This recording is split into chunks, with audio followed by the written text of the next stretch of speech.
Welcome to Season 2 of Go Wildly podcast. We are Emily and Heather, two childhood friends who carry a mic into wild places like rivers, trails, and forests, with wild people to host raw, honest conversations about adventure, healing, identity, and the transformative power of nature. In this season, we're centering the voices of people who call Southern Oregon home. Outdoor enthusiasts and outdoor professionals whose lives have been shaped, changed, or are continually influenced by time outside.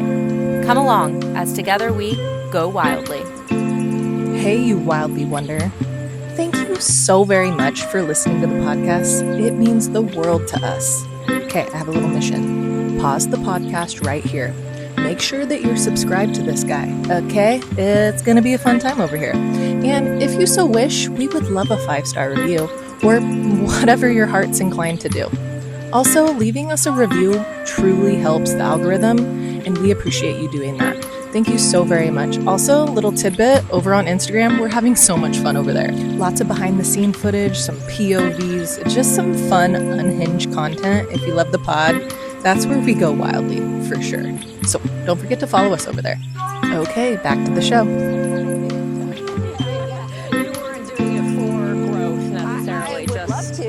Usually never get the numbers. Yeah. That's the thing. Like I plug away every day at social media. Yeah. So, yeah, It's a labor for sure. It is. I've been at it for like 7, 8 years. Wow. So yeah, my goal is to, honestly, my goal is to win an Oscar. Hell yeah. So I have really big goals for myself. So I just keep plugging away. Yeah. Have your sights set on what that future can hold, and don't let anything get in your way. Yeah, no, for sure. So yeah, I appreciate you guys reaching out and Yeah. have some fun. And with that said, you know, I moved from Southern California to here, and I was like kicking and screaming, you know, because my parents retired and I had to move here, and I was like, oh no, you know, I'm gonna hate it, blah blah blah. It's gonna be inaccessible, because I grew up in a mountain town that was inaccessible. Okay. Which town? Calaveras County. Okay. Northern California. Okay. A lot of gravel roads, dirt roads, you know, just really hard. Mm-hmm. It's hard to live in the snow when you're in a chair. Absolutely. So I thought it was going to be similar to what I grew up with. And look, I mean, this is primarily what it's like. Yeah. So it's really cool. And I got this chair when I got here, and I love this thing. Well, yeah, I want to know like differences in different kinds of chairs. So I've seen like very basic, like right out of the hospital kind of wheelchair. I've seen motorized chairs. I've seen like big, thick wheeled chairs. What are the differences? What different kinds of ones have you tried out? All kinds. I mean, I think when you're using a mobility device every day, you need something that is custom to you. Mm-hmm. Otherwise, you're prone to like sores, and which can be really dangerous. Hi, buddy. Hi. Good morning. He's really cute. Really wondered what is that face. He's a really cute dog. Oh, honey. Super friendly. What is he? He is a Staffordshire Bull Terrier. Oh honey. my gosh. Can we say hi? Yeah. Hi, buddy. Your chair's going to wig him out. I won't hurt you. It's your See, look. Do you smell my doggies?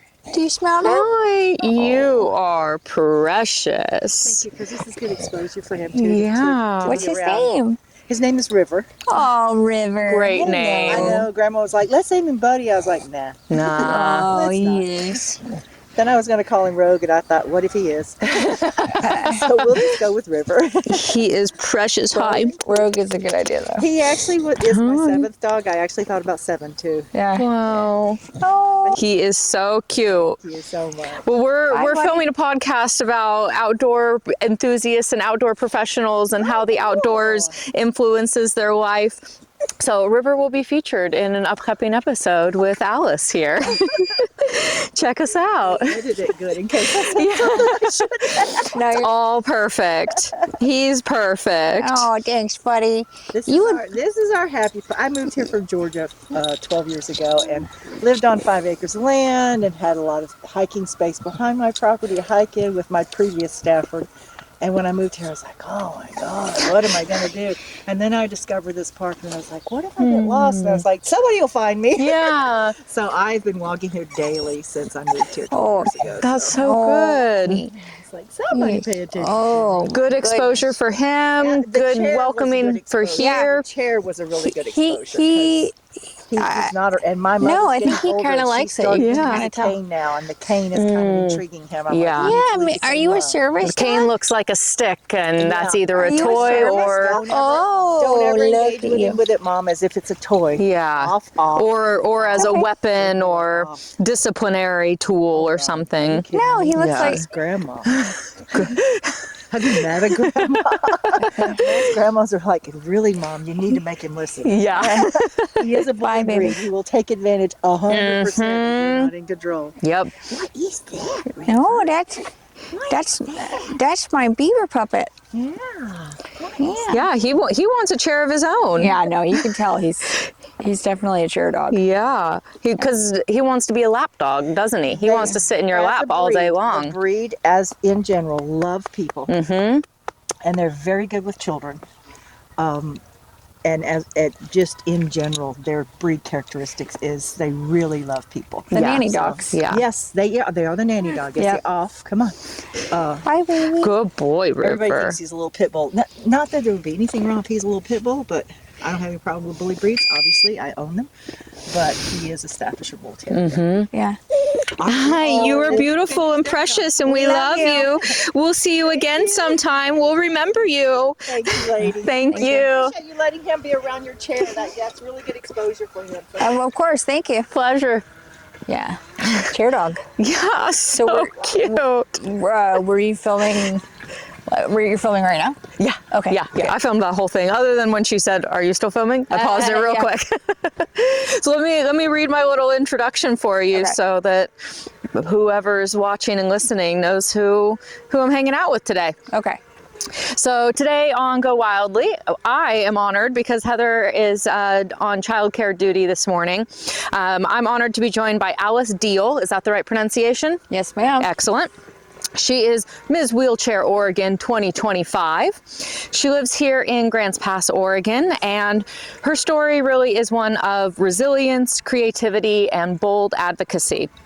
Born at just 2.5 pounds and diagnosed with cerebral palsy at 10 months old, she grew up redefining what was possible. At 16, she received an acting scholarship in honor of John Ritter, launching a trailblazing career in the arts that spans film, television, and puppetry. We even have one of her puppets here with us today. Hey kids, how's it going? I am Samson the Beaver. Nice to meet you. Nice to meet you, Samson. And Alex's work extends far beyond the stage. As Ms. Wheelchair Oregon, she uses her platform to advocate for inclusion, accessibility, and safe spaces for people with disabilities and other vulnerable communities. She's passionate about nature, theology, volunteering, and reminding people that identity is not limitation. Alice embodies the belief that when the little guy doesn't know they're small, they can do great big things. I'm excited to talk with Alice about resilience, representation, community, and the outdoor experiences that have shaped her perspective and purpose. Man, I should have you just follow me around and do introductions. I sound really cool. You are really cool. Dang. I do have to admit that I took what you gave to me and then I had AI do a little manipulating of it. Oh, AI. Sometimes AI is a great friend for making really consistent intros for us. Yeah. So that there really is Yeah. a flow in every guest that we introduce, Yeah. instead of really trying to. That was like the best introduction of my life. I was like, holy cow. She's talking about me, right? Yeah, that's you. That's you. Sweet. Yeah. I think I'm doing okay. I think you're kicking ass. Yeah, AI personally is my arch nemesis. Yeah. But it's great for the disability community, and in a medical setting. I just am a huge fan of the written word and human expression, and I grew up. Film was my first love. And I grew up with the likes of Walt Disney and Steven Spielberg, and all those titles were handed down to me like family heirlooms. So I had no choice but to be enamored by these amazing minds that worked with puppets and Imagineers, and just, if you could dream it, you could do it. Yeah. And that's pretty much where I saw E.T. when I was in preschool. Awesome. And my heart grew ever since. Did it scare you at all? It did. In preschool? It did. It did. The opening music scared me. I remember that. But then I just remember, I don't know what this is, but, it just clicked on a switch. And I have a history of performers within my bloodline, and I think it kind of woke that up. Yeah. Your parents, grandparents? My great aunt. Cool. So that's who I'm named after. She was the first Lady Greystoke, so Tarzan's mom in Tarzan and the Apes on stage in Broadway in 1921. Wow. Yeah. So I have kind of an interesting lineage. And then her sister was a singer, and her other sister was a dancer. So that is so cool. I love when it really does run in the family. Yeah, and then that was my, I'm still very much into Drew Barrymore for that same reason. I think it's really cool when you have a bloodline of performers and you still continue to carry on their story. Yeah, and make it your own story without losing yourself in it. You have your own story within it, but it's inspired by your ancestry. Absolutely. In a positive way. And I think that it's really unique that she's like the Barrymore now, even though her grandfather and her ancestors were massive. She's like the Barrymore, this small girl that struggled. It still struggles at times, and now she's the head cornerstone. Wow. And so she's my idol for sure. And how cool to have an idol that is your family member. Like, so many people look up to people outside of their families. Yeah. And to have somebody so inspiring within your own lineage is a little extra special. Oh yeah, no, for sure. And my Aunt Alice is really cool in the sense that she had rheumatoid arthritis by the time she was 30. Wow. So, our favorite drinks are stout. And we just have a lot of similarities. It just goes to show you family's family. Yeah. Nature versus nurture, and nature is strong. Yeah, it is. It is, for sure. Well, let's go back a little bit to kind of your origin story, where you grew up and how you found your way here to Grants Pass. So I grew up in Northern California in a small snow town called Arnold. It's in Calaveras County, and we're talking small town, like 3,000 people. Wow. So a lot of dirt roads, a lot of gravel, a lot of, hey, we're not going to change this building. Hey, somebody dropped their, looks like, is that homemade bracelet on a little pipe cleaner and beads? Huh, you never know. Might as well hang on to it. Yeah. Could be your newest lucky charm. Yeah, there you go. Yeah, so a lot of old buildings where they're like, oh yeah, our town comes from like the 1800s and the gold rush, so we're not going to change anything about it. And it's like, that gets really old, folks. When you tell me that the integrity of a building is worth more than my dignity, that gets really old. Morning. Yeah. So that's the kind of environment that I grew up in. Absolutely gorgeous. I mean, you have the sequoias and everything that are world famous. But it was hard. It was a hard existence. Did you have a disabled community there, or were you one of Not very many. Not very many, but we did. And that was because of my mom, actually. She was an advocate in her own right. And she sort of came up with her own support group for parents of kids with disabilities in the area. But it was still a small grouping. Yeah. So there wasn't a lot of diversity whatsoever. That's why when I turned 18, I couldn't wait to move down to Los Angeles and pursue my dreams and everything that I started acting when I was 5. Wow. So it's been a long time. I'm almost 40 now. Okay. So. And how long have you been in a wheelchair? I was born with cerebral palsy. So I used a walker for a good part of my childhood. And then it wasn't until I was about 17 that I started using a wheelchair full time. Okay. Yeah. So the majority of your life has been wheelchair bound. Mobility devices. Yeah. And I don't even see it like a wheelchair bound kind of thing. I see any mobility device that helps you get around when you work moving around is not something to look down upon. It's something to help you. It's something to keep you going. You know, it's easier said than done. I've had my whole life to get used to this entire situation. Yeah. When you become disabled, it's a different story. You know, disability is a nuanced relationship. You're allowed to feel how you want to feel about it, but at the same time, you're still here. Yeah. You're still here. Absolutely. And if we the love you. option is mobility device or not living, Yeah. mobility device seems like the better way to go. Yeah. But I mean, you'd be surprised.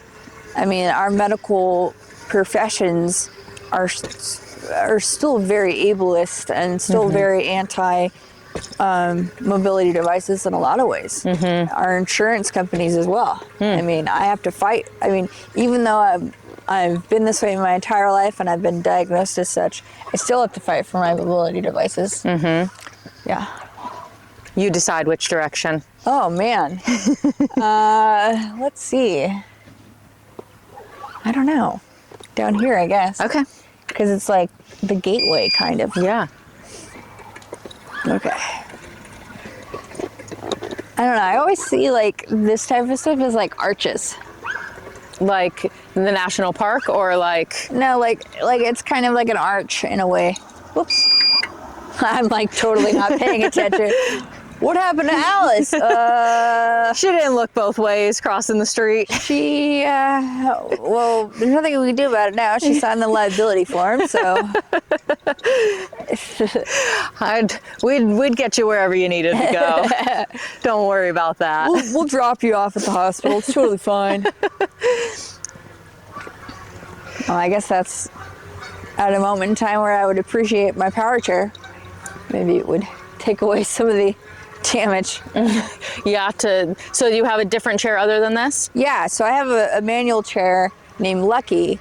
She's purple and orange, and that's what I use most of the time. Okay. But when I'm out and about, like out in nature, I use this guy. And this one is 60 pounds, and it's foldable. Cool. These are usually the type of chairs that I would take to travel. Uh-oh. Dog wars. Oh, look at the golden. Hi, buddy. Hi, honey. Morning. Morning. They're like, oh, I want to play with the golden. I don't blame them. Do you ever experience dogs having poor reactions to your chair? No, I'm an animal maniac. Yeah. They feel your energy, and that supersedes any weirdness of a moving chair. I'm an animal maniac. I have always had dogs. I've always had animals. They help tremendously. It's like a symbiotic relationship, at least with me. Yeah. So I have an 8-year-old Shih Tzu Maltese named Marla Pooch, and like Marla Hooch from League of Their Own. Okay. And then I have a 11-year-old or 12-year-old almost gray kitty with orange eyes named October. Cute. And they usually never leave my side. But, you know, Marla's getting to the point where she's getting pretty grumpy, like with other dogs around me. So she stayed home today. Yeah, she's protective of you. Yeah, she just gets, she thinks that she's the alpha now. Yeah. So, and I'm like, you're so not. You're like 12 pounds, but okay. That small dog syndrome is a real thing. They really do think that they are the big dogs. Yeah, I knew that she was going to end up like a bitey old lady. So. I had a friend who had lived with 4 large dogs, 2 Mastiff mixes, a King Shepherd, and a like poodle mix, and the Shih Tzu was who ran the show. Oh yeah, no. And they, so the Shih Tzu is originally a Buddhist, as well as a Methodist, and I'm kind of interfaith. But yeah, so the story of Siddhartha really, he had dogs, royal dogs, and they were Shih Tzus. And they were supposedly the ones protecting him when he was meditating under the fig tree. And they said that they were so scary that they thought they were lions, and that's where the foo dogs come from. Yeah. They come from the Shih Tzus. So Shih Tzus, you know, don't mess with them. Yeah, don't mess with them. They mean business. Hi, baby. Gosh, it's like cute dogs. Yeah. Today. Good Lord. This is a good dog day. I was out at Cathedral Hills yesterday, and I have never seen so many dogs there.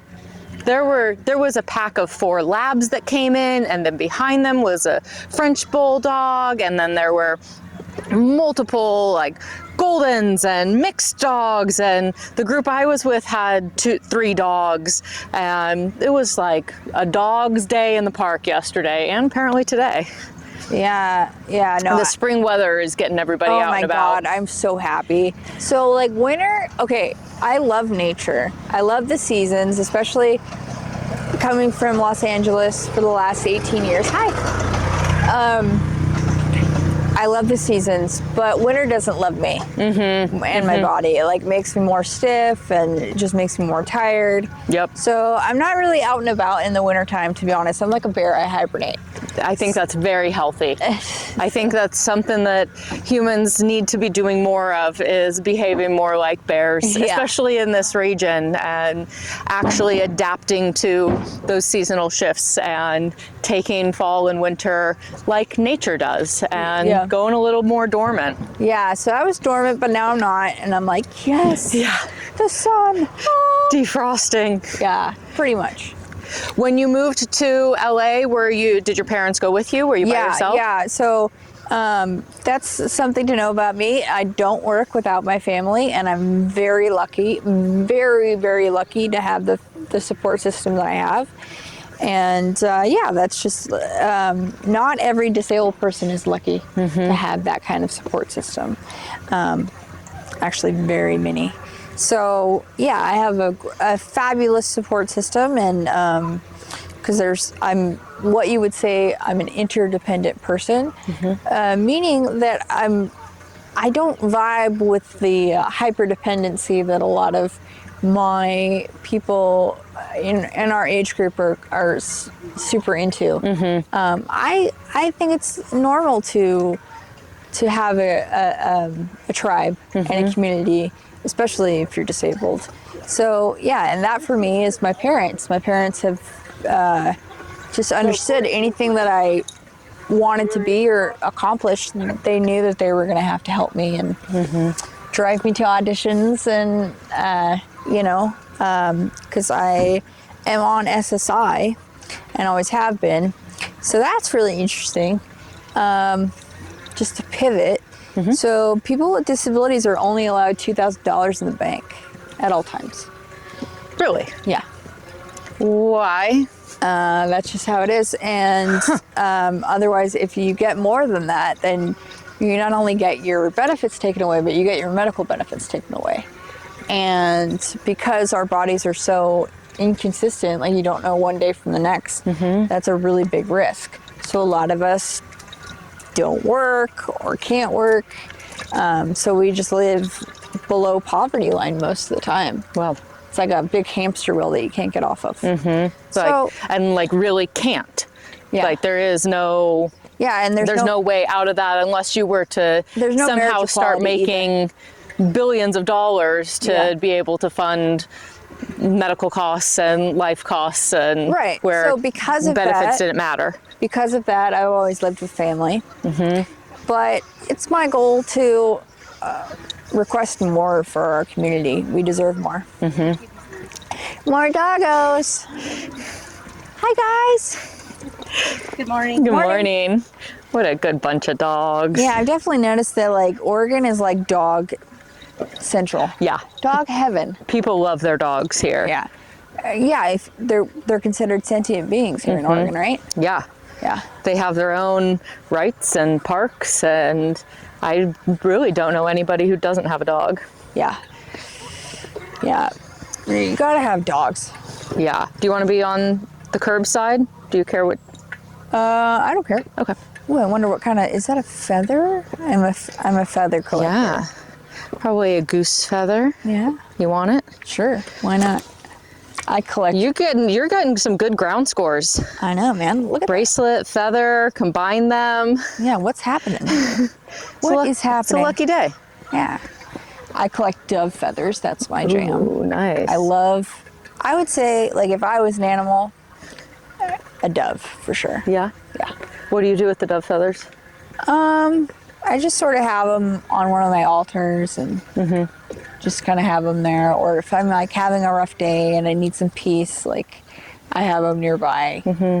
I'm so woo-woo. I'm actually more Oregon than most Oregonians. How did you find Oregon? How did you end up here after California time? So my dad was a river Since guide. you clearly fit in so well. My dad was a river guide. Okay. That's how I met my mom. My dad was running rapids in New Guinea Wow. in the 80s. And my mom was already there with my sister. And they fell in love. What was your and- mom doing there? She was with her ex-husband at the time. Ex-husband at the time, or? Yeah. Okay. And yeah, he was a doctor in the Rhodesian army. Wow. Interesting. Yeah. Look at all these feathers. Yeah. Definitely from all these gooses Central. and mallards. Hi, guys. Trying to see if there's a way that The way up to there. yeah, you probably have to go back to Yeah, where the wood that chips little are. entrance. So we can go across the bridge if we want. Yeah. Yeah, if you want, pick a spot. I don't mind. Okay. Yeah, maybe just on the other side of the duck pond. Okay. Looks like there's a nice little spot we can sit. Cool. Yeah, so they were already there, and my dad was running rapids, and that's how they met. But so I think in the 70s he ran the Brogue, Cool. and he just kind of fell in love with it. And when he retired, he was a Hollywood Teamster. Cool. This is where he wanted to go, and I had never even been to Oregon, let alone live here. So it was like a completely new adventure, and I really like it. Los Angeles can become a very lonely place after a while because everybody is just, out there wanting to achieve something, and they forget to talk to each other.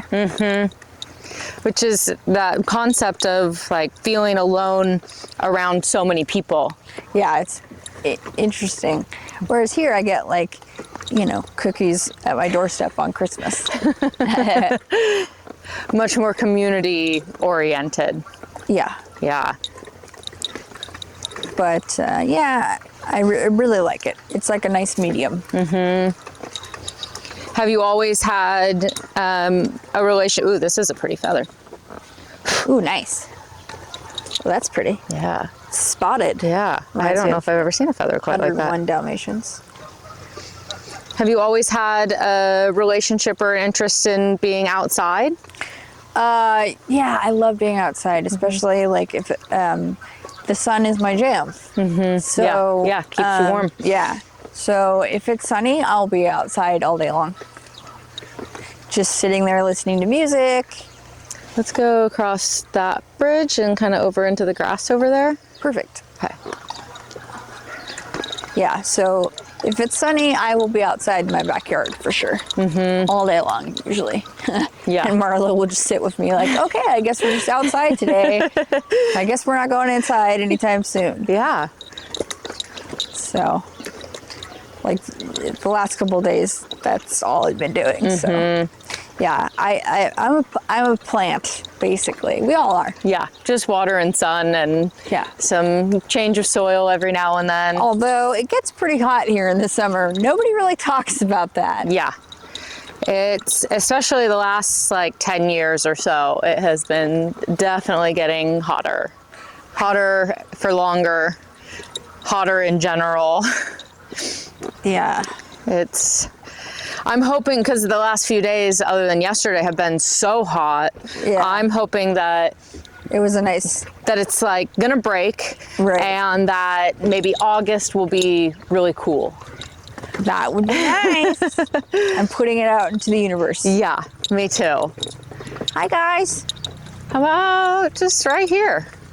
Oh, I like the little white ducks. The Yeah. white ones don't even care. They're like, whatever, we're sleeping. Those little wood ducks are so pretty. For anybody who's listening, if you're not also watching, you are missing out on some gorgeous ducks and gorgeous scenery in general as we meander through our beautiful city park. Reinhardt Park. Yeah. Is this your favorite park in Grants Pass? Yeah, I mean, my park's pretty good. Like, I have Redwood Park. Okay. Yeah. That's where I take Marla. But I love, this park is incredible in the fall. Yeah. Absolutely incredible. All the trees changing. I'm a huge fall person, and moving here and experiencing the fall, oh my God. I'm gonna put this on this log, and then if we like sit here, or let's sit on this side of it, if that's easy for you. Hi guys, we're not gonna bug you, I promise. Promise.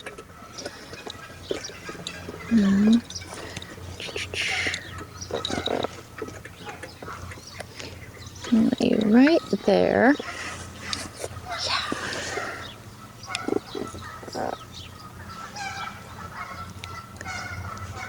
Love it, love it, love it. Set up my little chair. Okay, cool. I was like, you have a chair, right? Yeah, yeah. I come prepared. My chair doesn't move around, but what kind of, do you get like, well, you told me that you don't get easily offended. But do not. what kinds of questions do you get that could be offensive, if any? If somebody were more sensitive. I just think, asking super personal questions when you don't know the person. That kind of stuff. Yeah. Just, hi, how are you? Your name is, my name is. People kind of forget that sometimes. Yeah. Yeah. Make a personal connection before asking personal questions. Yeah. Yeah. So it's like the approach, really, more than anything. I Come on, chair. I do not use the R word. So super against that. Any sort of ism. I'm not into the isms whatsoever. Yeah, that makes sense. Yeah. Okay. That's pretty much the only thing that I would scold you about. Or if you're mean to your kids. Yeah. Like, Or your pets. Or your pets. So like, yeah, if you're gonna be mean, or your significant other. That's where I have to say some stuff. Yeah. Yeah, we don't stand for that. No. Or sit for that. No. No. Gotta be nice. Yeah. Yeah. Yeah. I hear that. Yeah. Awesome. Well, tell me a little bit more just about your journey and how navigating life like this and in the arts especially, like. Yeah, my journey. So I was born December 11th, 1986. I was supposed to be born in March, but I was born in December, so a good 3 months early. And I was 2.5 pounds. My dad's wedding ring could fit around my wrist. Wow. And I was in an incubator for the first few months of my life. I was born at Stanford, so I was born in the right place for who I was. Did your parents have any idea that was going to be? I was diagnosed at 10 months. Okay. But they kind of let them, like, I think they gave them like pamphlets like shortly after I was born, like this could take place. So I had a minor bleed in my brain, and that's what caused the cerebral palsy, basically. So for me, it means that I can't walk on my own without hanging on to something. And walking and being ambulatory gets tougher over time. That's why I started using a chair full time when I was 17. So as far as acting goes, like I said, film was my first love, and I already had a lineage that I grew up with. And I saw E.T. and I was like, what is this? Like, I'm 3 years old, but like, I feel like I found my life calling. How? I'm only 3. So from there, I just sort of like started doing a lot of plays. And that was interesting because like when I would do the plays in like elementary school, they would have to use the lift. And they would like use the lift in real time. So you'd hear like, and then I would get on the stage and like do my lines. And then I went to like special like summer camps for theater kids. I was that kind of thespian, soon to be lesbian. And so I did like a lot of summer camps, and I realized that I was like the only one with a physical disability like doing this. Were they adapting roles to fit who you were, or were you adapting yourself to fit the roles? I felt like I had to prove myself every time that I was doing a production, because given that it was a small town, we had like different theater coaches all the time throughout school, and I felt like every new teacher was like I had to reprove myself again. They would always think like, oh, it would be hard for her to act, or, you know, she's not going to be as versatile, or so it was like always sort of proving myself, which was annoying because there was always somebody new. But a lot of what those theater camps, they did see me, and so they just adapted to me. But theater is not always easy, because as much as I love it, I love a live audience. There's nothing that beats it. Again, they're most of the time they're not accessible venues. Like I wanted to do some live theater for Barnstormers, and Very inaccessible venue. yeah. So I was like, well, that sucks, because I would love to do the Shakespeare Festival. I've heard about that amazing festival since I was 12 years old. Like, I used to have trouble reading when I was a kid, so I picked up Shakespeare, make it make sense. I don't know. Have trouble reading, read the most difficult things to read. Yeah, I think it's just because like I'm an actor, so I have to be well versed in Shakespeare. So I'm a huge fan of Shakespeare. I would love to do the Ashland Festival. I just don't drive, so it makes it pretty difficult. Yeah. I miss the live audience, but that's kind of why I got into film and television, is because you know, it's a little bit more accessible, but even then, less than 3% of people with disabilities are actually portrayed as real characters with disabilities. So yeah, usually it's an able-bodied person playing a disabled person. Disabled mimicry is what we call it. Okay. And so my first experience with disabled mimicry was Forrest Gump. And Forrest Gump is one of the best films in the world. Okay? And I'll tell you why. That is exactly the disability experience. Geez, you guys, I'm doing an interview over here. Geese got a lot to say all Like, the this is time. boring. What about me? I'm a goose. Silly goose. I call them sillies. Yeah. Yeah, so that is the disability experience in the sense that Forrest was so like pure in the sense of all he needed was Jenny, his mom, and God, basically. As long as he listened to those three things, he was perfectly fine. He didn't let anything else that was it. That was what he believed. And that, a lot of us with disabilities do see things from a more honest, simple perspective. And in every room and every meeting that Forrest had with all these different people throughout his life, he became like the muse. He became the missing puzzle piece. He would say something and people would go, what? Yeah. Like, He just saw things so much more clearly. because he had a different perspective, because he was mentally disabled, because he was more heartfelt, he was more heart-centered. And that is exactly the disability spirit. And that is why I'm so obsessed with my community, because we're the voice that's needed to make a more compassionate universe. Absolutely. So, Yeah. What is that community like here in Grants Pass? it's, to be honest, I've actually seen a lot more people with mobility devices here than in most places. Of all ages and Yeah, like not necessarily wheelchairs, but like canes and stuff like that, which is cool. And but we do have a community. I know.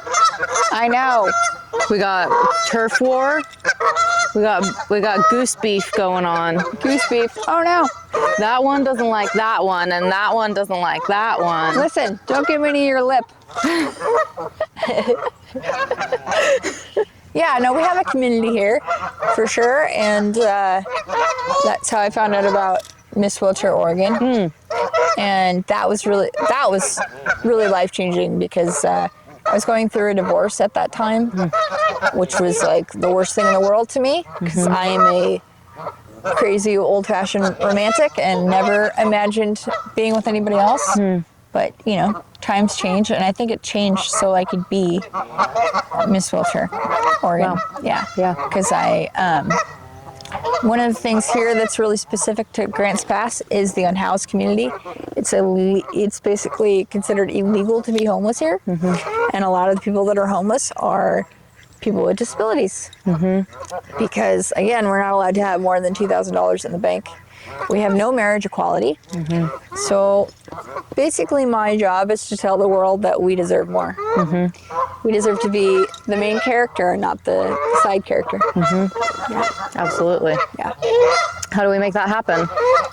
Like what can the able-bodieds do to Non-disabled. help that? The non-disabled. Yeah, Thank you. yeah. Do to help that. Thank you. That shifts the language of Yeah. like not othering also and putting disabled as the main character. Yeah. I think just being aware of every surrounding that you're in. And because the most common response that I get from people that are non-disabled are, I didn't even think about that. Yeah. I hear that. I didn't even think about that. Oh, I didn't even think about that. I didn't even consider that. And that is by design. That is our society has got it to such a place where we're not a part of the conversation. People don't even think about us. People don't even think that a stair or two is a problem. And that is totally by design. And I'll give you a brief history of disability history in the United States. Please. Okay, so you've got the Nazis, and you got Hitler and all that stuff, they believed that people with disabilities were lesser than. And so that's when they started all the camps, and they had like people with disabilities that they were using basically to entertain the Nazis, and that's how they came up with freak shows and sideshows and the circus and all that stuff. And that's when they came up with the ugly laws. Now the ugly laws, so up until 1974, in a lot of places in the United States, most places, you could be arrested for being disabled or unsightly. So you're basically told by medical professionals that you should give up your disabled child because it'll be a giant strain on your marriage, on your life. And so, of course, people would automatically just kind of go along with whatever their medical professionals were telling them. So we'd either stay inside if we were lucky enough to be with our families, or we'd be in mental institutions. And a lot of my ancestors died in unmarked graves that way in mental institutions. So up until 1974, we could get arrested for being out in public. And then Your sheer existence was illegal. And then, basically. And then we didn't have the Americans with Disabilities Act until 1990. Wow. So I was basically the first generation of disabled children to have rights, basically. Wow. And it showed. Like, I was the first kid in my area to go through mainstream schooling and not just special ed. Wow. And it was rough. Like, there was a lot of pushback consistently throughout my entire schooling career.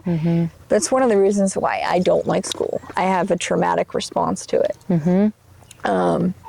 Because they were forced to have you, essentially. They didn't choose the schooling, the teachers, the district. They always felt like my mom should be with me, or that I should, because of one of the things, the way that my disability affects me is I get tired. And I could never make it through a 7-day week, ever. And they were like, well, then she can't do this then. It's like, it's that whole thing of like, all you literally have to do is adapt. Yes, we take longer to do things, but who cares? Yeah. We could all use a little slowing down. Yeah, and what are you, if you exclude someone because they're not able to work fast enough or work the way you want, then what are you missing? What perspective are you missing? What kind of voice are you missing? So I was the first round of kids to have the ADA. Even to this day, I feel like people get around loopholes around accessibility and still showing people in the media with disability, not showing people in the media with disabilities. It's just been, I feel like I've been fighting ableism since I came out. Yeah, your whole life. Yeah, and to me, ableism, there is no isms whatsoever. Like, there is no, what's the word I'm thinking of? There's no supremacy without ableism. Ableism is the heart of supremacy. So, because all it is you're saying you're less than because of said difference, whatever that difference is. So if we can get to a place where we can start to break down ableism, it'll be a domino effect. So, and that's my life goal. So, I've been lucky enough to be on film and television, and I'm not going to stop doing it. But in the meantime, I'm here just soaking up the nature and manifesting and giving back to the community. Because I think, it's acting is all I ever want to do. Like, if I could do it every day of my life, I would. I just love being a storyteller, but it's not something that you can do every day. And I think a lot of performers they don't know what to do with themselves when they're not doing what they absolutely love to do. And I think artistic people need a lot of time doing nothing. That's where creativity kind of develops and generates. Boredom leads to creativity. When we're stimulated all the time, there's no room for our brains to come up with unique ideas. And I really, when I came here... Hello, it's baby Heather Weather here reporting for commercial duty. You guys, we are officially becoming a Big Girl podcast, which means affiliate links, discount codes, fun partnerships, little perks for you, our listeners, and honestly, some pretty exciting stuff coming down the pipeline, like big deal energy, baby. So here's the tea. Head over to GOWILDLYpodcast.com because now we have a whole page dedicated to brands, discount codes, affiliate links, and fun stuff we actually believe in. And let me be very, very clear. We are never going to randomly push a weird internet nonsense product on you. If we share it, it's because we genuinely love it, use it, trust it, know the people, met the people, or maybe just wildly obsessed and emotionally attached to them. You know what I mean? And yes, sometimes we are biased because we're friends with them. And we love supporting good humans, okay? And our friends. Also on the website, you can subscribe to our newsletter. Right now it goes out weekly whenever a new episode drops. Because yes, baby, we are a once a week podcasting machine here. And I want to encourage you, please DM us. Like seriously, slide into our DMs. We are real people and we actually answer. We want to hear from you. And we're starting something really, really fun here. Q&A podcast episodes where you send us your burning questions, weird questions, outdoorsy questions, life questions, feral questions, whatever you got. We'll answer them on the pod and shout you out. So go poke around, sign up, creep respectfully, GoWildlyPodcast.com. Okay, love you, bye. And stuff, so yeah, it's hard to make that medical transition. The only reason why she's not here. But our family's always been very close. Nice. Yeah. So as far as like, I think nature is particularly really important for creatives because it just kind of opens you up, puts you in a different environment, gets you out of your head, and is more inspiring.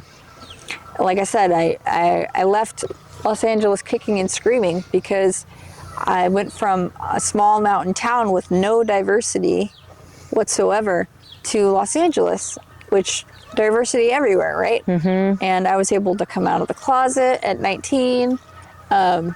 So yeah, initially LA was like a kid in a candy store. But as more and more time went on, I realized that I was missing fresh air. And I didn't realize that I was missing fresh air until I moved here. So I moved here kicking and screaming, and I'm like literally like crying the whole way here. And I look out, you know, I get to our house, which I really like our house. And it's like very like kind of magical and witchy and like, and I just noticed that like fall colors are like almost a permanent thing here. And I am super into fall, kids. I am super into Halloween. Horror is like my favorite genre. I love all genres, but horror is my favorite. So I was really taken aback by like its permanent fall beauty. And then I looked out at the Siskiyou Mountains. And I had a 3-day migraine. And then after the 3-day migraine, I felt this insane relaxation wash over me that I hadn't felt in years. And I realized that I was like getting used to the pace of nature. And especially the river, I think like as soon as I get close to the Rogue River, wherever we're at on the Rogue, my heart rate slows. And it's really, really quiet. And I feel at peace. And because of that, I was able to have some spiritual experiences. Stuff that I really can't explain, stuff that really had been stuff that I avoided like the plague prior to moving here. Like what? I was really not into Western religion because where I grew up, it was like, oh, if you're gay or if you're disabled, then you must have done something wrong and you're going to hell. All about the sin and the hell kind of notion. And I was like, that was terrifying to me. So I avoided anything to do with that for years and years and years. And then I sort of learned the truth and realized that no, I was actually doing stuff within that spirit all along, wanting to make others happy, wanting to bring unconditional love. That was always me, but I always thought that that was the wrong side because I was being told that, you know, So we need to live in fear of... or you know, the whole white Christian nationalism. I realized that's what I grew up with, and that's not really how it works. And I learned that here. So that's been something new in my life, and I just think it has opened me up a lot more as a person, and as far as how I can help people. I don't necessarily have to be performing to make a difference. And social media is great for that. You can, I post a lot, you know, that I'm kind of like a social media whore. across your multiple platforms and profiles. Yeah, I have one that's pro cannabis, because that's a really big thing in my life. I wouldn't be able to do a lot of the things that I do without medical cannabis. And living in Oregon, let me tell you, it is so affordable here. And that's wonderful because there are a lot of us that use that as a pain medication or use that as a way of feeling more awake, because a lot of us feel tired all the time being in a body that's constantly struggling. Yeah, and it's a more effective, gentler stimulant than something pharmaceutical. I mean, don't get me wrong, we're still on pharmaceuticals. But as far as like a lot of pain medications go, like baclofen, things like that, that a lot of people with my disability are on, they take a while to kick in. So while you're waiting for that medication to kick in, cannabis can be a nice buffer. So, and there's no adverse effects. No. Great. I mean, people can. I mean, it's not for everyone, that's for sure. But I just find that for a lot of people with disabilities, it's like just that kind of quick Band-Aid a lot of the time. So a helpful, good Band-Aid, because a lot of times people say avoid a quick Band-Aid, go for something that is long-lasting and excuse like, me, whatever, I don't care about your pain medication. Listen, how rude. Yeah, guys, we're not interrupting you. Don't interrupt us. They're like, why am the interrupting goose, so deal with it. Knock, knock, who's there? Interrupting goose. Go so cute. Go along. They're so cute, though. I just want to pinch their cheeks. I know. They're can't just be really mad. noisy and they poop everywhere. They're like, yep, that's me. Yeah. They are just having their babies now, though. I had like 4 little godslings in my backyard the other day. Oh my God. Like, oh my God, spring's here. Yeah. The baby geese are being Yeah, born. I saw you have a little Spidey or a little ant on your hat there. Nature's everywhere. It is. We love it, as long as it doesn't bite me and turn me into Spider-Man. I see a lot of jumping spiders in my backyard. Love those. Yeah. Yeah. Yeah, when you're sitting out in your backyard, soaking up the sun. Listening to music. Yeah? Yeah. That's how I kind of, I've learned to be with my own thoughts and my own intuition here. And Part of that spiritual awakening and slowing down. Slowing down. Yeah, I think it's just been allowing me to really get to know myself. Has that been scary at all? Well, yeah, because I was married for 10 years. So it was a really, really hard transition at first, but now I'm like, I kind of enjoy my own company. Whereas before, like, I was all about, like, service to others. That's all that matters. And in a lot of ways it still does, but now I'm thinking about myself first. And that's probably that's a first in my life. Yeah. I didn't think, ego goes out the window just as long as you're making others happy. That's the number one thing. And you know what? That's actually not the number one thing. You're the number one thing. Yeah. You're who you're going to be with for your whole life. Yeah, that's it. So hopefully you like yourself. Hi, buddy. How you doing? Do you need to get by? Okay. Watching the live show? Yeah. All right. You have an audience. Yeah. You have an audience. Yeah. You are the performer. Hi, buddy. I'm Alice. Yeah. What's your name? Bo. Bo, nice to meet you. Nice to meet you. You enjoying spring break?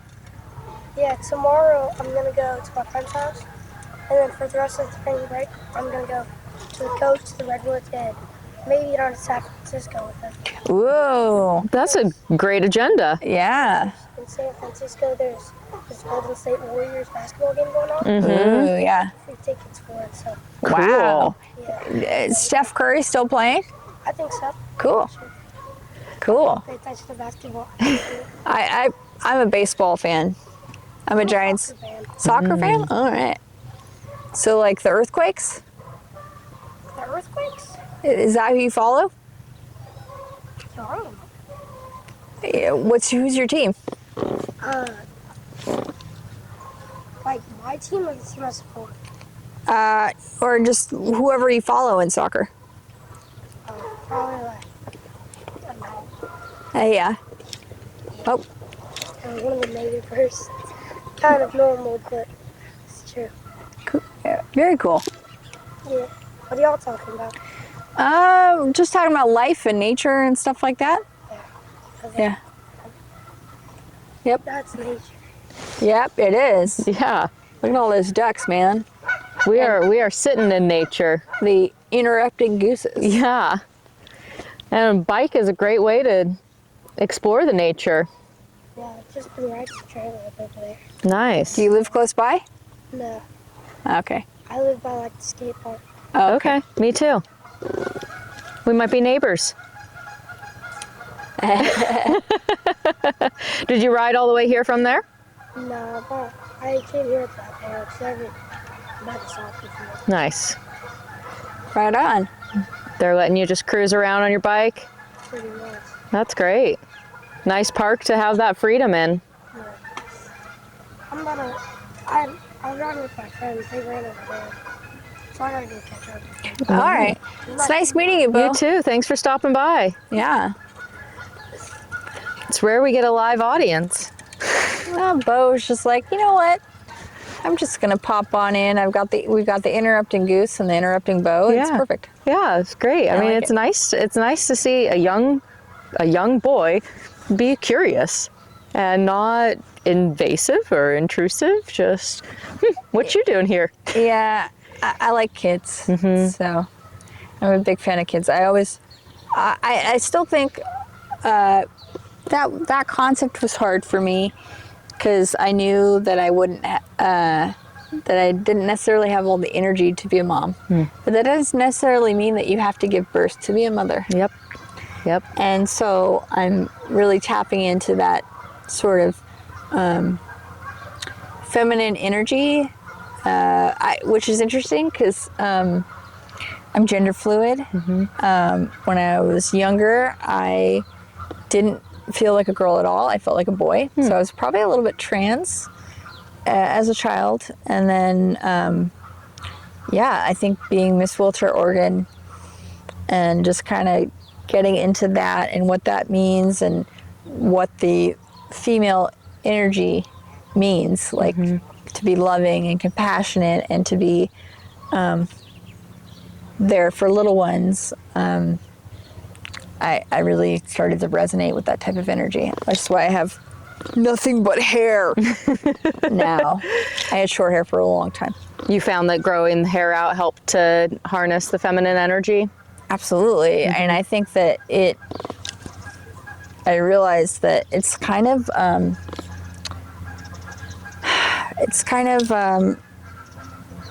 my, what would you say? It's kind of like my shield or my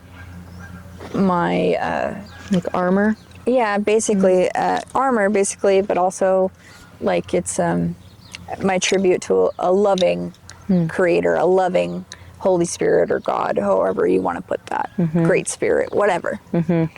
All of this, Mother Nature. Yeah. We like to refer to it as GUS, God, Universe, Spirit, Source.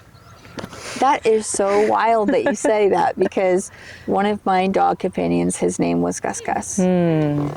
And he was the best boy. He was a tuxedo cockapoo. Cute. Yeah, and I bought him just outside of Disneyland, so when I was driving back home with him, you could see the fireworks from Disneyland. Yeah, so Was he a kind of a spirit guide dog for you? I think he is now. Yeah. And he sent me Marlo. Yeah. Yeah.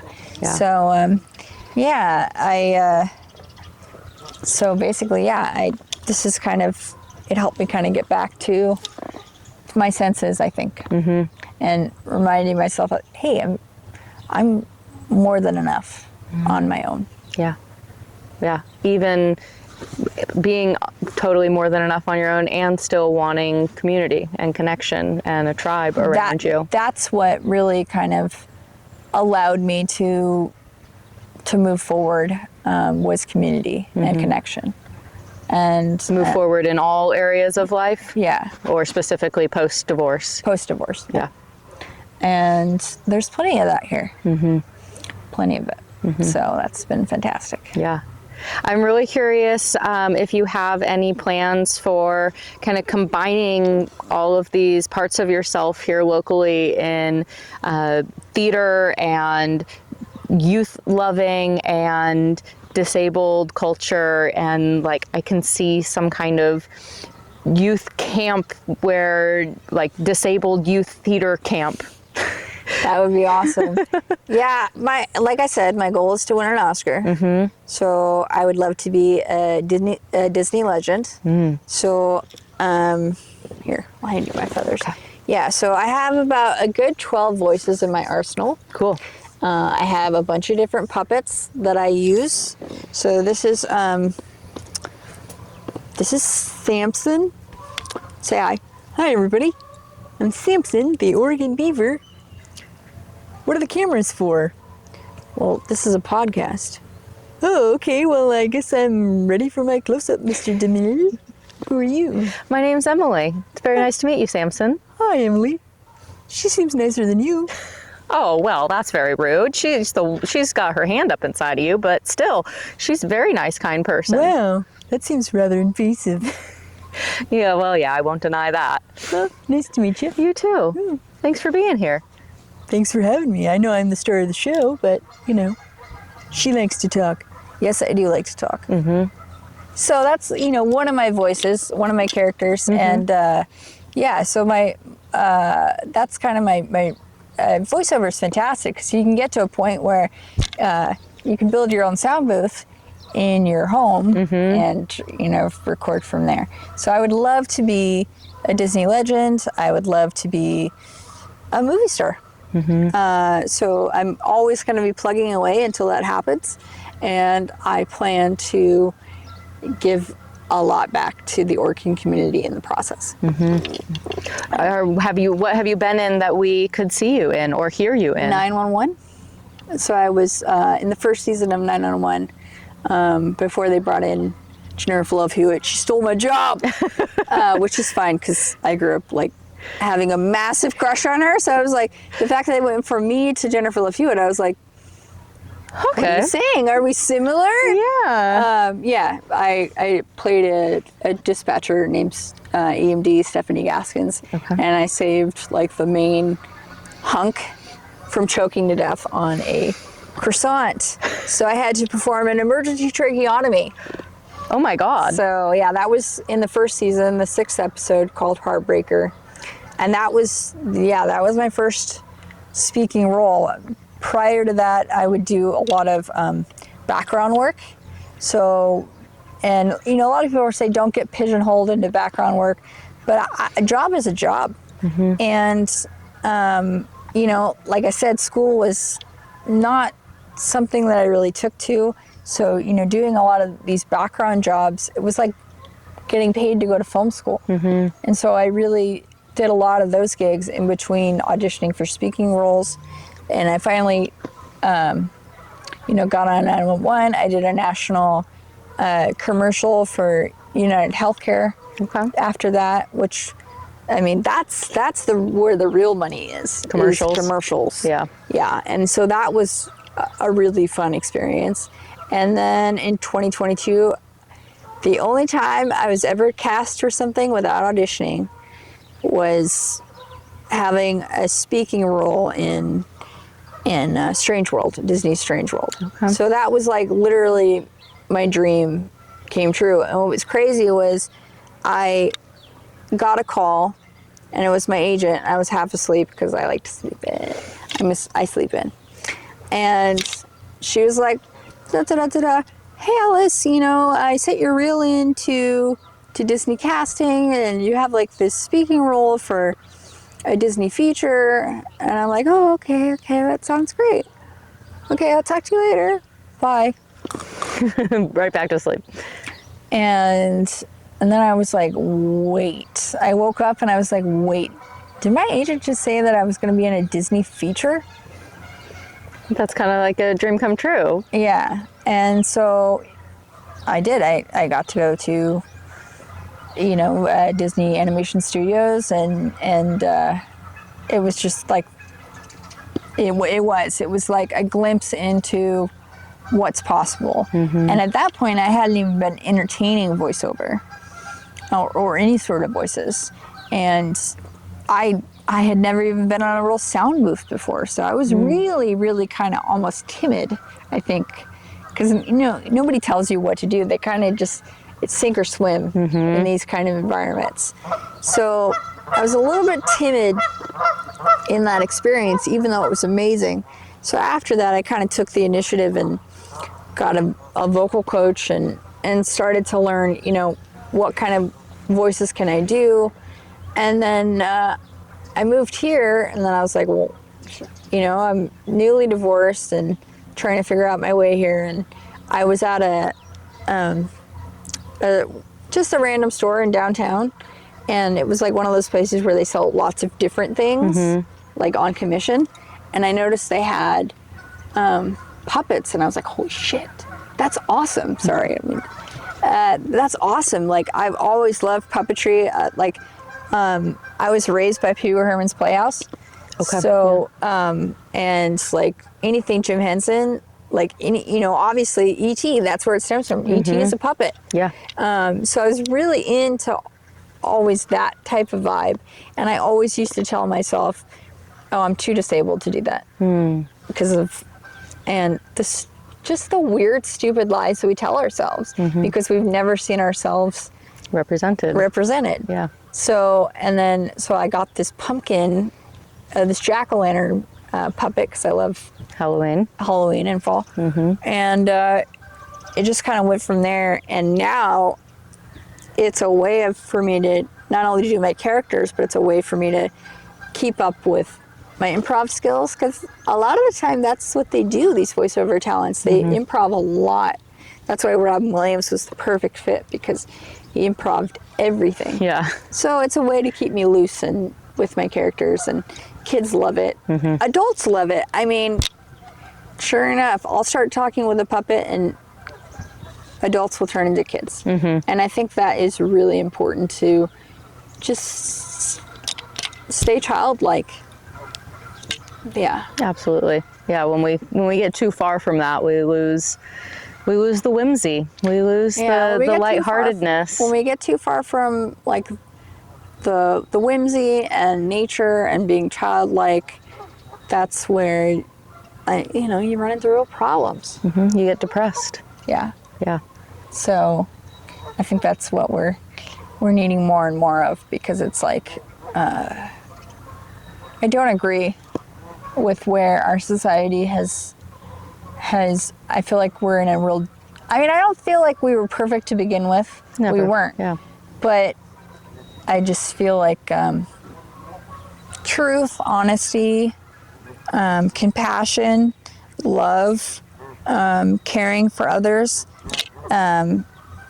lifting each other up, that seems to be like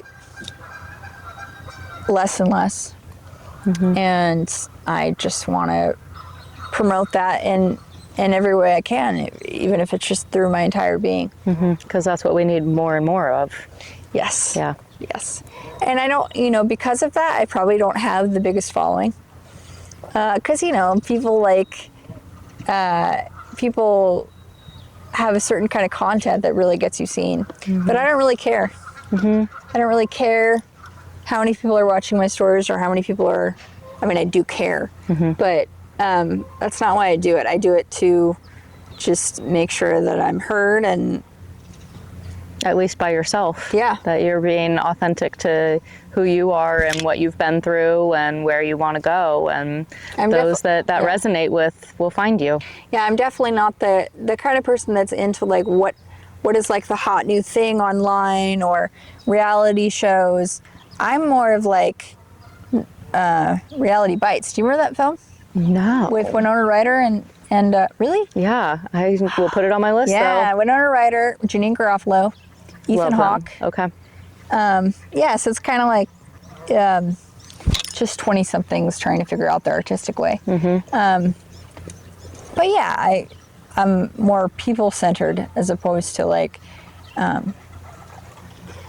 product-centered or views. Like listening to Timothée Chalamet, talk about how he didn't like ballet or any of this stuff, and you're saying, oh, I probably lost like 14 cents.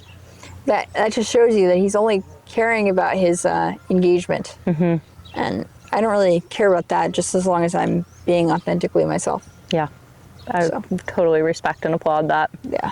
Thank you for leading with that and being that kind of person, because that really is what we need more of in every space, like regardless of, and even including all the identities that you carry, that you I've got quite a few of them. What's happening in this brain here? That you carry them proudly, and you don't hide behind anything. You live loud and proud in all that you are. Yeah, sometimes it gets me into trouble, but good trouble. Yeah. Sometimes and I think I'm just now getting to the space now where I am totally comfortable with being completely seen. I think as a gay person and as a disabled person, either way, if you show up with a bigger, confident presence, I think there's always going to be something or someone that's going to try and dim that light, because your presence makes them, your authenticity makes them uncomfortable within themselves. Because they're not living in their authenticity. Right. So like, I always say, like, the Holy Spirit didn't call me to be liked, they call me to be light. And light by its very nature annoys darkness in authenticity. And I also think that there is a huge stigma around disabilities. I mean, the only time that I've really encountered really painful ableism besides schooling, for example, and the workplace, is also in relationships, in the dating world, in people that I've been with and their families reacting to me. It was always like, oh no, don't be with her because your life will be that much harder. And so, in a sense, in a lot of ways, I feel like there's always been something trying to stop me from being my full self. And now that I'm almost 40, I think I've definitely gotten over that hump, spiritually and emotionally. Look out. Look out. Alice is coming. Yeah. So it's pretty exciting times. Hell yeah. Yeah. I love that. Thank you. Yeah. Thank you for coming here and coming to Oregon, first of all. Yeah. And I love it. Really. Come to Oregon. You guys will definitely love it and probably want to move here. Yeah. To be honest. Yeah. Just saying. Yeah. It's pretty hard to deny. Yeah. Were you always from here? Yep. I was born in Eugene, but moved to Grants Pass when I was about 2 years old. My parents met also as river guides in the 70s. Really? Mhm. That's awesome. So, I mean, they might know my dad. Yeah. My dad passed about 3.5 years ago now. But yeah, I'll ask my mom if she knows your dad. They're probably a big deal. Big deal. Yeah. That's my dad. Is he who's running for a No. government position right now? No, but I did Okay. notice there's. I was like, I never see Diehl. Yeah. So yeah, no. But my dad was really well known. He worked for Zephyr and Oars. So okay. Cool. Yeah. They probably knew each other. Yeah, my parents worked for ARDA, and then they came to Oregon to work for Sundance. Oh, nice. And now I work for Sundance. Oh, you do? Yeah. Cool. Nice. Yeah. So I've been here pretty much all my life. I've traveled, but I've always lived in Southern Oregon. Yeah, I mean, obviously, being that my dad was a river guide, I've gotten to know rivers for sure. And the Rogue is the most magical river you could ever encounter. And you're just gonna have to take my word for it and come visit. Yeah, that's a fact. Yeah. 100%. Are you involved at all with the Rogue River Institute? No. They're a small local nonprofit that I think they just do one trip annually because it's a big effort to put together. But they do a trip to bring disabled people on the river. Let's do it. Okay, I'll put you in contact with them. Yeah, for sure. That sounds like fun. Awesome. Yeah, because I mean, everybody deserves access to all of this and what Mother Nature has to offer, because there are a lot of cases where a lot of people with disabilities are still inside. So what I say to you is, if you have a person with a disability or illness in your life, look out for them. Ask them how they're doing. Take them for a ride. Take them out in public. Just start doing it. That's one thing you can do as an ally for sure, is to constantly be checking on your disabled friends. Thank you for that. You're I love welcome. that. I'm going to ask our little wrap-up questions because I think we're Getting there. We're getting there. Yep, we're right on time. Perfect. So we want to know, what is a favorite piece of outdoor gear or equipment that you always have with you when you're outside? This guy. Yeah. So this guy is really cool because he's 60 pounds and he's foldable. And it's just really portable. And I was able to get it basically from like not my next door neighbor, but down the street neighbor. And it literally, like, if I'm out and about, like in the elements, this is what I'm using.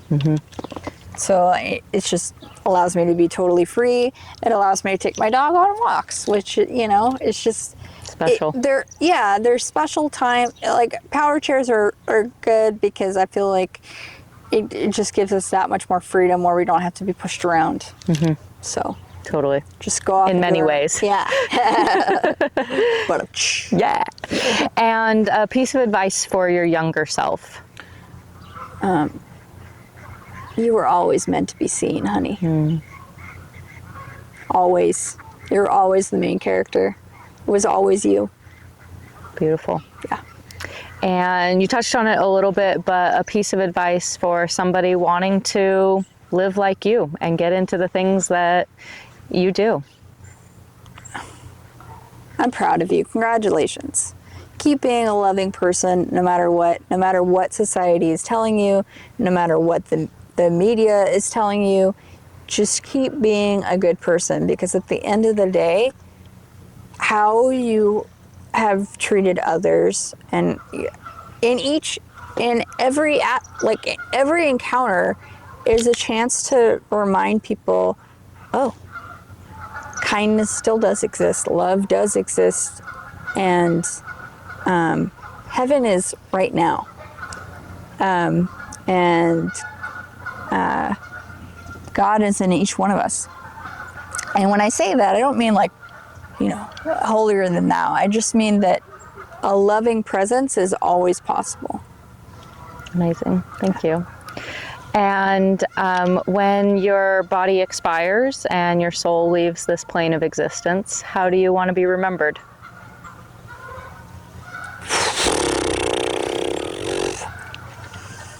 How do I want to be remembered? As someone who loved. Yeah. Beautiful. Yeah. And if people want to get in touch with you, find you, reach out to you, where can they find you? You can find me on Instagram. I have multiple platforms, and you can find me on Facebook. You can find me on IMDB. You could find, if you just type in Miss Wheelchair Oregon 2025, that's a whole can of worms. So I'm everywhere, baby. Pretty soon you're going to be sick of me. Never. I'm just saying. Don't put that out there. Amazing. Thank you so much, Alice. Thank you so much. For being here, for sharing your story, for sharing your time with me. Absolutely. And for really, I'm going to be looking at the outdoors differently and the indoors differently, and please. seeing Get rid ways of that those I stairs. can. Yeah, I'm like, my house is entirely inaccessible, which I knew when my dad was going through cancer and became dependent on mobility devices. It became really obvious how difficult it was to move around. And I'd only have like 2 steps and then flat, and then 2 steps and flat. There's not like a flight of stairs, but man, 2 steps makes a difference for canes, for gurneys, for wheelchairs. So less than 2% of the houses in the United States are accessible. Wow. So when I moved here, our house had steps.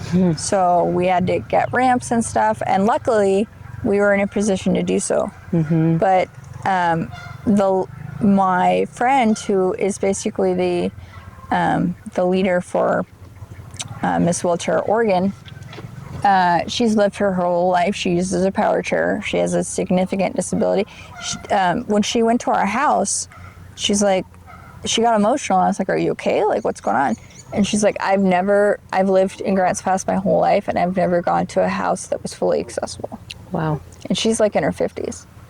So it just goes to show you, just think about us. Yeah. Love us. We love you. And you were born this way, yeah. But something like this could happen to somebody at any point in their lives. Yeah, disability is not something that you could avoid. It's something that we are all going to experience, and it's not the end of the world. You're still here, my love. The world's just shifted, and if we have homes and spaces that are already set up for that transition, we can live fuller, happier lives without that barrier. Community especially. I think community is really important, because it can be scary not seeing a sense of yourself in the media, or not being able to get out as much as you'd like to because of XYZ. So again, check on your disabled friends. Just do it. Yeah. Awesome. Thank you, Alice. Thank you so much. Really appreciate you. Appreciate you. We'll pack up and roll on out of here. All right. I'll give my dad a ring-a-ding. Give you your feathers. Sweet. Oh, the ducks have gathered around us. They're like, yeah, we could chill. They did get quieter, and just came and laid down all around us. They're like, they don't seem like they're doing any funny business. So. Yeah, we're not. That's a wrap on this episode of Go Wildly. From the bottom of our backpacks, thank you for listening. We know you enjoyed the show, so tap follow, tell a friend or two, and leave a quick review if you can. It makes a real difference. Your support allows Go Wildly to reach new listeners and bring more outdoor stories to the mic. Until next time, go wildly and go outside.